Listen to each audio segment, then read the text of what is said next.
A police constable stood in a doorway on Goulston Street. He had a wet cloth in his hand. The photographers were still 5 minutes away. He wiped the wall clean. That was September 30th, 1888, and what he erased may have been the only words Jack the Ripper ever left behind. This is the story of the night the Ripper killed twice. 2 women, less than an hour apart. A city on the edge of panic. And one decision, made in the dark before dawn, that may have buried the truth, for good. You are in Whitechapel, London.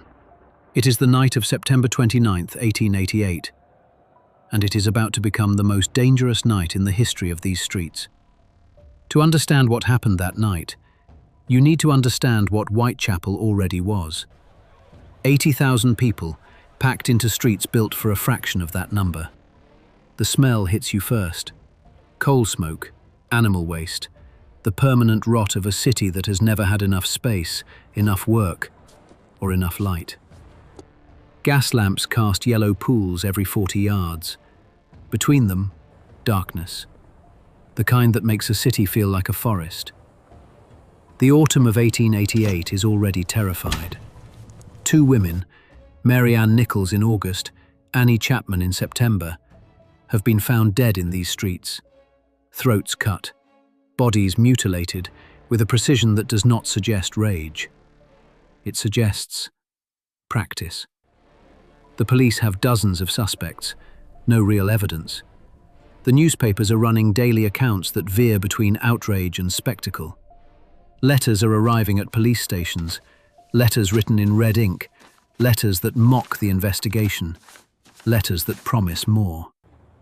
Nobody knows who is writing them. Nobody knows who is killing. And here is something the history books tend to skip over. The Metropolitan Police, by September of 1888, were already publicly humiliated. 2 murders, no arrests, no serious leads. The commissioner was receiving letters from the Home Secretary demanding results. Officers on the ground were working double shifts. Constables were walking beats that hadn't changed in 20 years, beats that left whole blocks in darkness. The system was not built to catch this man, and he knew it. What they do know, what every constable walking this beat that night knows, is that he will kill again. What none of them knew was that tonight he wouldn't stop at once. Her name is Elizabeth Stride. She is 44 years old, born Elizabeth Gustafsdotter in a small farming village outside Gothenburg, Sweden, in 1843. She arrived in London in her mid-20s, spent the next 2 decades moving through the East End, lodging houses, casual work, poverty. People who knew her called her Long Liz. Tall, lean, dark hair going grey, a long scar on the roof of her mouth from an old injury, several missing teeth. She was not a symbol. She was a woman who had survived 44 hard years and was still standing. She carried a story that was almost certainly false, but that says everything about the life she had lived.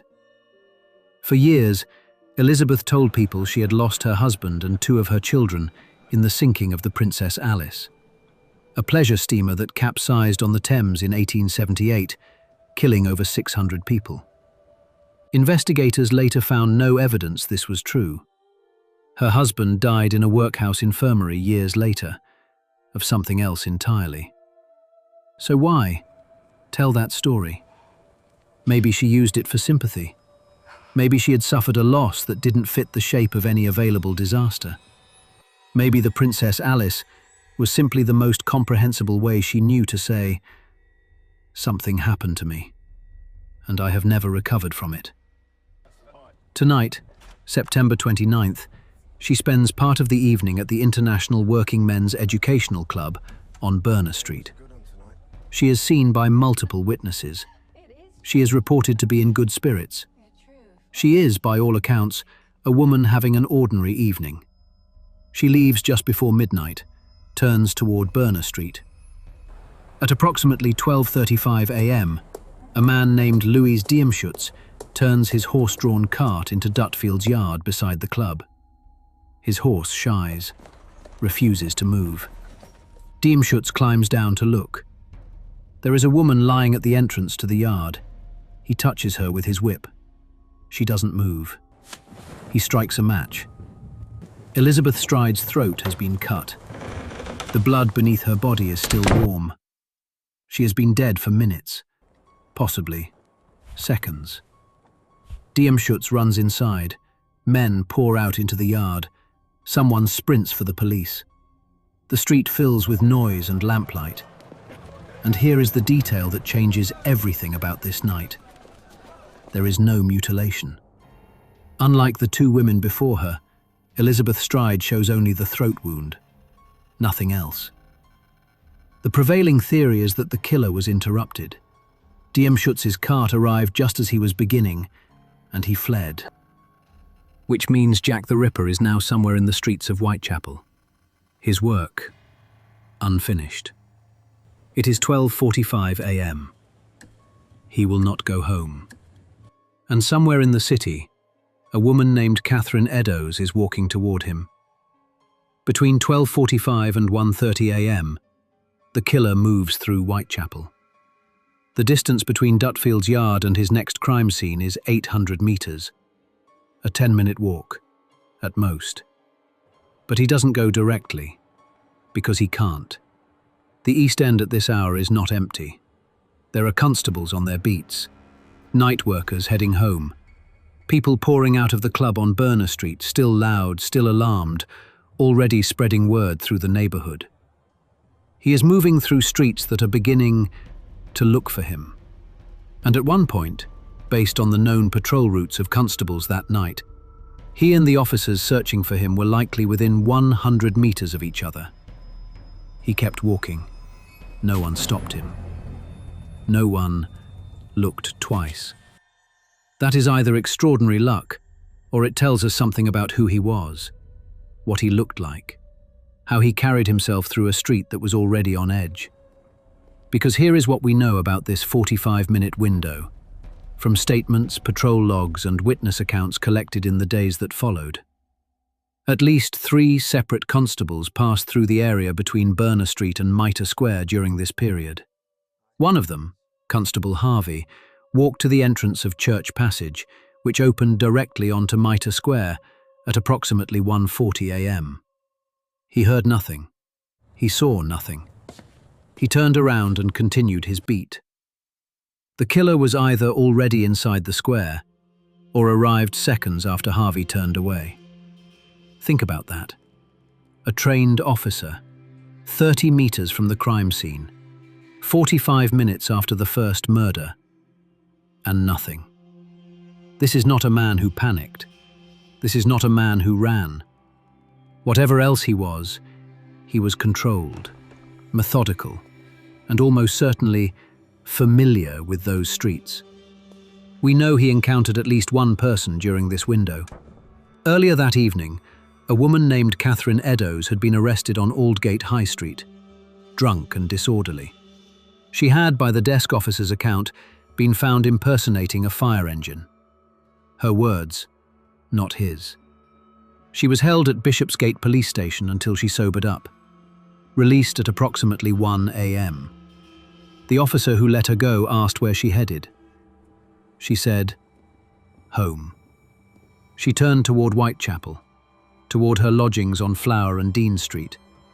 And somewhere in those streets, she met a man. A witness named Joseph Lowende told police he saw a woman matching Eddowes' description, speaking with a man near Mitre Square at around 1:35 a.m. Medium height, medium build, peaked cap, a loosely buttoned jacket, appeared to be in his 30s. The conversation looked calm. Lowende walked on. He didn't look back. It was the last time anyone, other than her killer, saw Catherine Eddowes alive. Catherine Eddowes was 46 years old. Born in Wolverhampton, one of 12 children.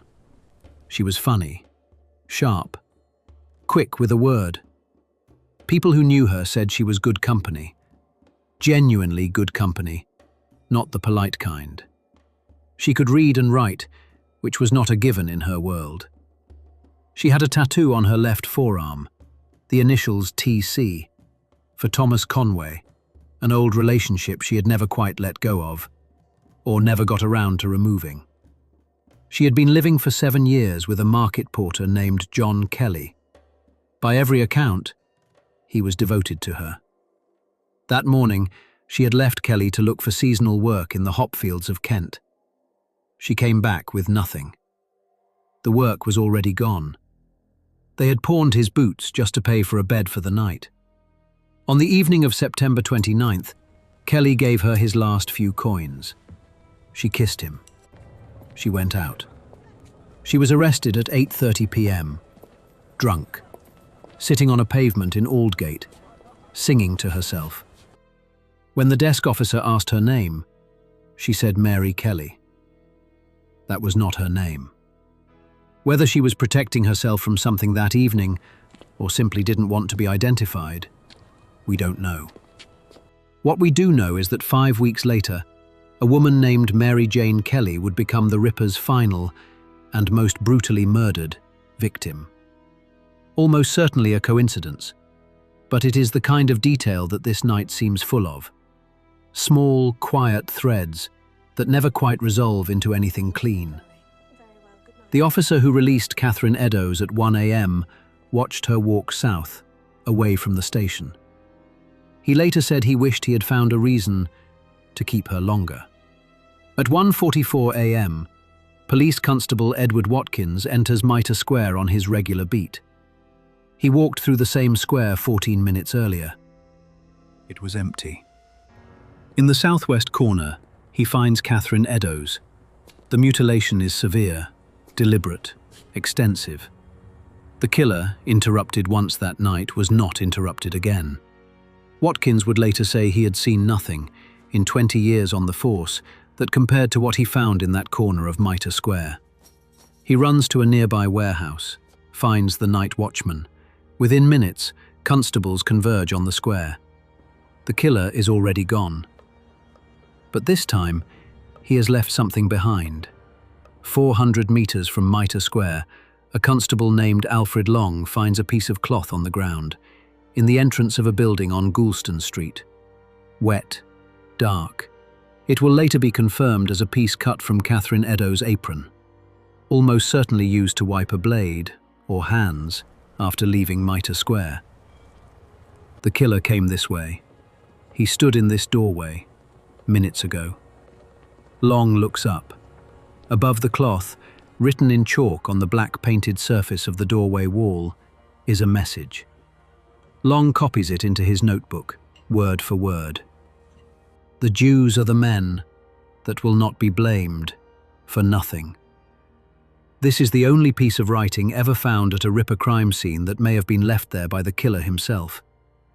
Investigators debated it immediately. Was it pre-existing graffiti, and the apron piece left beneath it by coincidence? Or did he write it? If he wrote it, what does it mean? An accusation? A taunt? A deflection? And what is a Jew? Some researchers connect the word to Masonic ritual and terminology. Others argue it is simply a misspelling, dialect consistent with someone whose first language wasn't English. Others believe it tells us nothing at all, and that the apron was left there by chance, beneath words that had nothing to do with the killer. And that last argument is actually stronger than it sounds. Because Goulston Street was not a quiet alley. It was a busy thoroughfare, home to a street market that ran 6 days a week. Graffiti appeared on buildings constantly. Long himself, when pressed, admitted he could not say with certainty how long the writing had been there. So it is entirely possible that a killer who had just committed 2 murders in a city actively hunting him stopped to compose a grammatically strange message in chalk on a public wall. It is also possible he simply dropped the cloth, and the words meant nothing. That uncertainty, right there, is why this case has never been closed. Photographers were sent for. Detectives on the scene argued, urgently, that the writing should be documented before anything else was done, even if it had to be removed afterward. 30 more minutes. Just 30 minutes. Metropolitan Police Commissioner Sir Charles Warren arrived. He examined the message. His reasoning was not without logic. Goulston Street was a predominantly Jewish neighbourhood. The word Jews, published in morning papers alongside a murder, could ignite the anti-Semitic violence already simmering in the East End. Warren had seen what crowds in this city could do. He was trying to prevent something real. He wiped the message away himself, with a wet cloth, before the cameras arrived. It was gone, before dawn. Was it written by the killer? We don't know. Did it contain something, a spelling, a phrase, a pattern, that could have identified him? We will never know that either. Warren may have made the right call for the people of Goulston Street that morning, but in protecting one community from harm, he may have guaranteed that the man responsible for 5 murders would never be found. That tension has never been resolved. Historians have argued it for over 100 years, and honestly, it isn't obvious which side is right. It is one of those decisions where the person who made it was trying to do the right thing, in the dark, under pressure, without the benefit of hindsight. What would you have done?